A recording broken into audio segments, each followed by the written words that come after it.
देख रहे हैं खबर दर खबर शम्स तबरेज़ कासमी के साथ। अस्सलाम वालेकुम रहमतुल्लाह। आप देख रहे हैं मिल्लत टाइम्स और मैं हूं आपके साथ शम्स तबरेज़ कासमी।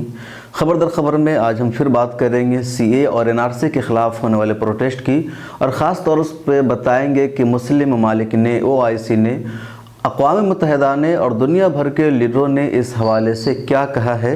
हिंदुस्तान सरकार पर कितना दबाव है।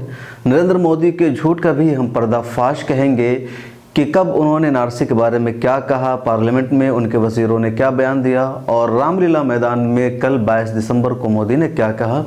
लेकिन उससे पहले एक नज़र डाल लेते हैं झारखंड असम्बली इंतखाबात पर। झारखंड असम्बली इंतखाबात लोकसभा इंतखाबात के बाद पहला वाहिद सूबा है जहां नरेंद्र मोदी को यानी बीजेपी को शिकस्ते फाश का सामना करना पड़ा है। 2019 यानी मई 2019 में आम इंतखाबात का नतीजा आया था और उसके बाद 3 रियासतों का नतीजा आया, महाराष्ट्र, हरियाणा और झारखंड। महाराष्ट्र में बीजेपी की सरकार नहीं बन पाई लेकिन वो सिंगल लार्जेस्ट पार्टी बनकर उभरी। हरियाणा में बीजेपी वाज़ेह अक्सरियत हासिल नहीं कर पाई लेकिन सिंगल लार्जेस्ट पार्टी थी और जेजेपी के साथ उसने मिलकर के अपनी सरकार बना ली। झारखंड तीसरा सूबा था जहां इलेक्शन हुआ और बीजेपी दूसरी पार्टी बनकर उभरी और झारखंड मुक्ति मोर्चा सबसे बड़ी पार्टी बनकर उभरी और उसके अलायंस में कांग्रेस शामिल थी, आरजेडी शामिल थी, जिसे 81 में से अब तक 47 सीटों पर जीत मिल चुकी है और बीजेपी की जीत सिर्फ 25 सीटों पर महदूद हो गई है। तो यकीनी तौर पर बीजेपी की यहाँ शिकस्त फाश हुई है और ख़ास तौर पर ये इलेक्शन या रिज़ल्ट अहम है कि मुतनाज़ शहरियत एक्ट पास हो जाने के बाद, नाफिज हो जाने के बाद, झारखंड के नतीजे ने बीजेपी के इस फार्मूले को, इस पॉलिटिक्स को रिजेक्ट कर दिया है और आदिवासियों ने कहा है कि हमें एनआरसी या सीए नहीं चाहिए। तो एक तरह से बीजेपी के लिए एक सबक है, एक इबरत है, एक पैगाम है झारखंड का रिजल्ट, झारखंड का नतीजा। झारखंड में बीजेपी की हार के साथ अब यह भी हुआ है कि राज्यसभा में बीजेपी की ताकत अब कम होगी। ये कहा जा रहा था कि राज्यसभा में बीजेपी की ताकत मजीद बढ़ जाएगी और जिस कानून को जैसे चाहेगी पास करा लेगी। लोकसभा में बीजेपी के पास ऐसी अक्सरियत है लेकिन अब राज्यसभा में भी बीजेपी का डाउन शुरू होगा।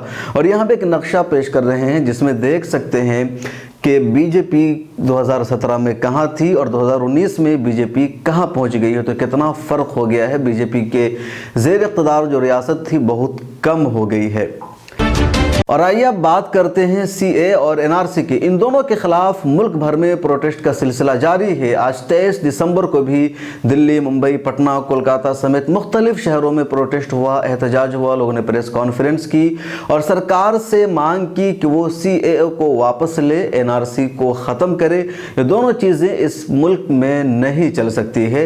और एनआरसी और सीए को लेकर हमारे वज़ीर-ए-आज़म नरेंद्र मोदी ने कल रामलीला ग्राउंड में एक बहुत बड़ा झूठ भी कहा, ऐसा झूठ जिसकी तवक्को नहीं की जा सकती है। लेकिन लोग कहते हैं कि नरेंद्र मोदी साहब से किसी भी चीज़ की तवक्को की जा सकती है क्योंकि सफ़ेद झूठ कैसे बोलना है, डंके के चोट पर झूठ कैसे बोलना है, वो लोग नरेंद्र मोदी से सीखते हैं और वही उन्होंने किया। उनके वज़ीर दाखिला अमित शाह ने डंके की चोट पर जोर देकर कहा कि एनआरसी हिंदुस्तान में होगी, हर हाल में होगी। 10 मरतबा उनके मिनिस्टर्स ने, पार्टी के लीडर ने कहा, अमित शाह ने कई रैली में बात कही, खुद भारतीय जनता पार्टी ने ट्वीट करके कहा कि हम हर एक घुसपैठिए को निकाल देंगे सिवाय बुद्धिस्ट और जैन और हिंदू के। और हालांकि अभी उन्होंने इस ट्वीट को डिलीट कर दिया है। और कल नरेंद्र मोदी ने कहा कि हमारी पार्टी में 2014 से अब तक एनआरसी पर कोई बातचीत ही नहीं हुई है, कोई चर्चा नहीं हुआ है, कोई तस्करा नहीं हुआ है। और कांग्रेस और दीगर अपोजिशन पार्टियां झूठ फैला रही है, अफवाह पैदा कर रही है, मुसलमानों को बहका रही है। एनआरसी का तो हमारा कोई प्लान ही नहीं है और जो एनआरसी आसाम में हुई है वो कांग्रेस की देन है और सुप्रीम कोर्ट की गाइडलाइन के मुताबिक वो एनआरसी हुई है। तो आसाम के एनआरसी के अलावा हमने कोई तस्करा ही नहीं किया। बिल्कुल तजाद झूठ है। मान्यवर ओवैसी साहब ने अभी कहा कि एनआरसी का बैकग्राउंड बना रहे हैं। एनआरसी का कोई बैकग्राउंड बनाने की जरूरत नहीं है। हम इस पर बिल्कुल साफ है कि इस देश में एनआरसी होकर रहेगा। कोई बैकग्राउंड बनाने की जरूरत नहीं। बैकग्राउंड है ही हमारा घोषणा पत्र ही बैकग्राउंड।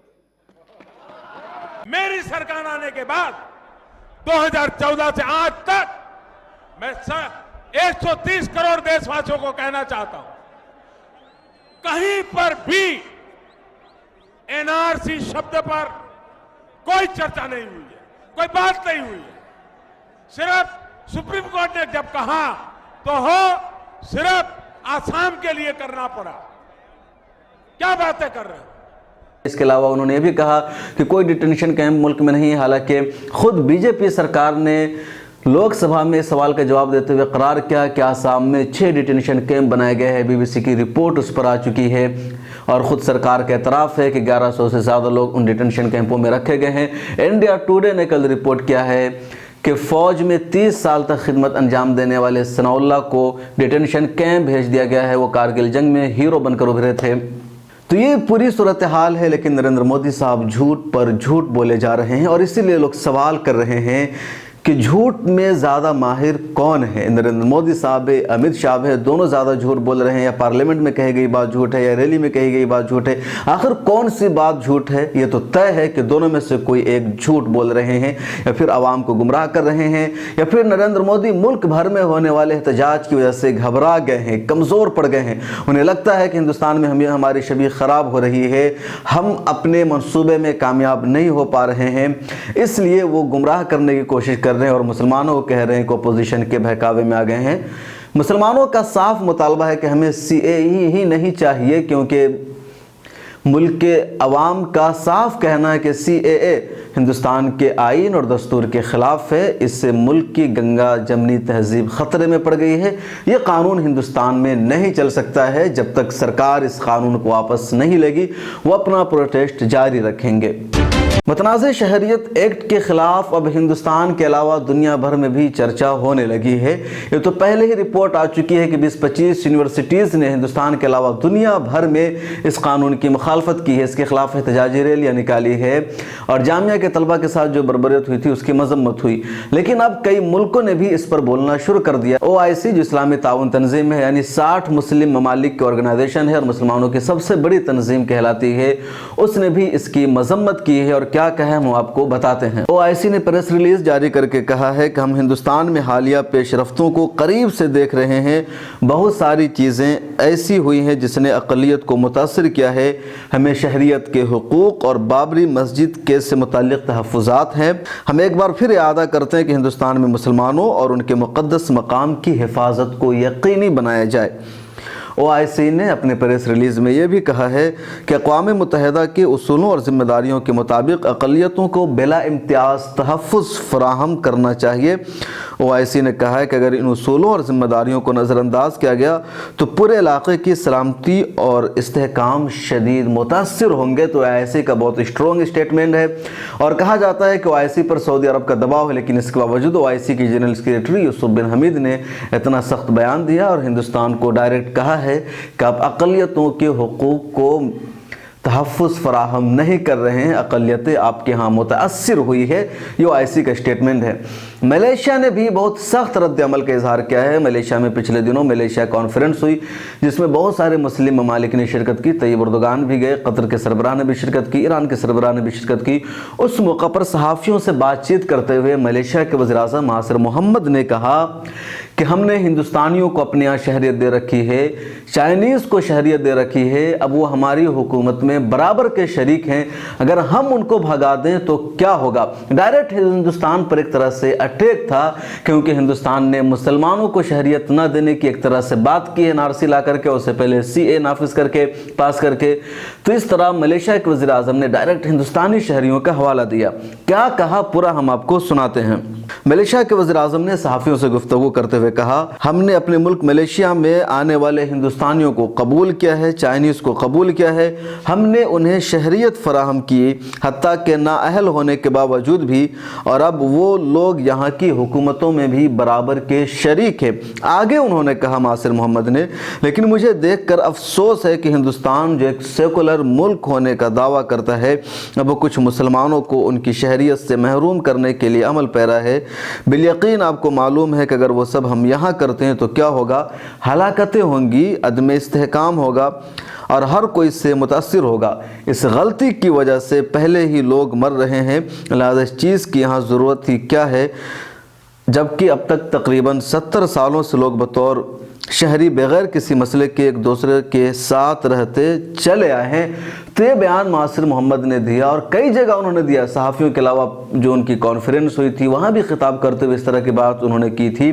हिंदुस्तान ने इस बयान पर सख्त रद्द-ए-अमल का इजहार भी किया। वज़ारत ख़ारिजा ने मलेशिया के सफ़ीर को तलब किया और इस पर ख़दशात का इजहार किया और कहा कि मलेशिया के वज़ीर-ए-आज़म ने गलत मालूमात की बुनियाद पर इस तरह का तबसरा किया है। उन्हें चाहे कि पहले मामला को समझे कि CAA क्या है, NRC क्या है, फिर उन्हें कुछ बोलना चाहिए। उन्होंने ये भी कहा कि CAA का ताल्लुक़ हिंदुस्तान के अंदरूनी मामले से है, किसी बाहर वाले शख्स को बोलने का हक़ नहीं है।